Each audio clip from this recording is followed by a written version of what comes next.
Systematic সংবহনটা exactly যেখানে শেষ হচ্ছে সেইখান থেকেই কিন্তু পালমোনারি বা ফুসফুসীয় সংবহনটা শুরু হচ্ছে।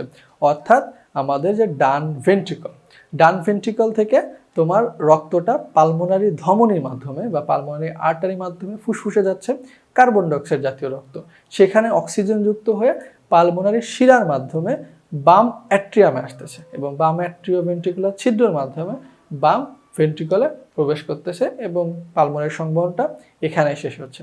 এরপরে দেখো আছে আমাদের পোর্টাল সংবহন তন্ত্র।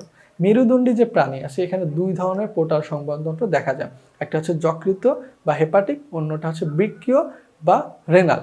কিন্তু আমরা যেরকম মানুষ এবং অন্যান্য স্তন্যপায়ী যে প্রাণীগুলো আছে সেটার ক্ষেত্রে রেনাল যে পোর্টাল সংবহন তন্ত্র সেটা অনুপস্থিত থাকে, শুধুমাত্র যকৃৎ বা হেপাটিক পোর্টাল তন্ত্র বিদ্যমান। করোনারি সংবহন বলতে মূলত হৃৎপিণ্ডের নিজের প্রাচীরে যে রক্ত সংবহন তন্ত্র বিদ্যমান সেটাকে নির্দেশ করে। এটা শুরু হয় যে অন্যান্য যে মানে যে সিস্টেমেটিক ধমনী আছে সিস্টেমেটিক ধমনী থেকে, কেননা সিস্টেমেটিক ধমনী থেকে সকল ধমনীর উৎপত্তি।